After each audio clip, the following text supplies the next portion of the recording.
My BFI player choice this week is a film that's been a firm favourite of mine since I first saw it, aged 12, back in 1975, and which I have been merrily describing for the last 50 years as the Citizen Kane of British pop movies, a description by which I am proud to stand. If you've never seen it, believe me, it's not the movie you expect, which perhaps explains why so many pop fans turned their noses up on its original release, only to later embrace it as something of a modern masterpiece. Slade in Flame.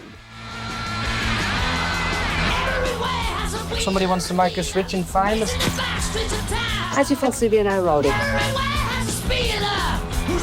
With the right management, we can turn the group into a success.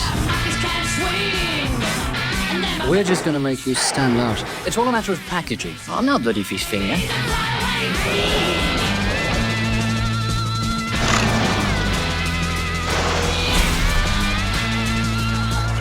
You put the boys' business through me as their agent, and we'll split the profit down the middle. Based on a gritty script by Andrew Birkin with additional dialogue from Dave Humphreys and directed by Richard Longcrane, who would go on to helm an acclaimed Richard III adaptation starring Ian McKellen, Slade in Flame tells the story of a group of Midlands musicians who were bought up by a London advertising company and sold to the public like fish fingers. The band have talent and ambition, but success comes at a price. As soon as their records start to sell, they start to fall apart, disillusioned by the 10% merchants who are the same wherever they go, whether it's Johnny Shannon's thuggish Mr. Harding or Tom Conti's suave Mr. Seymour. On stage, it's all glitz and glamour, but away from the glare of the spotlights, things can turn really nasty, particularly for Alan Lake's rock and roll lifer, Jack Daniels. Following on from the successes of That'll Be the Day and Stardust, featuring David Essex and Adam Faith, David Putnam's Good Times Enterprises saw potential in a Slade screen vehicle that manager Chaz Chandler originally envisaged as a sci-fi spoof called the Quite a Mess Experiment.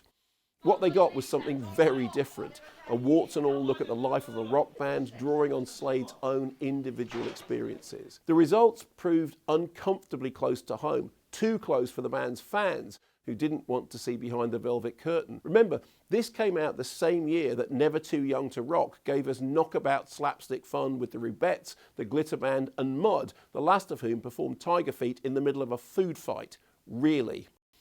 As for Slade in Flame, which features some of the band's best songs, including the haunting How Does It Feel, it lifted the lid on celebrity and showed its viewers that fame isn't all it's cracked up to be. It may look like a pop movie, but it's closer in tone to such British gangster pics as Get Carter, and it's all the better for it.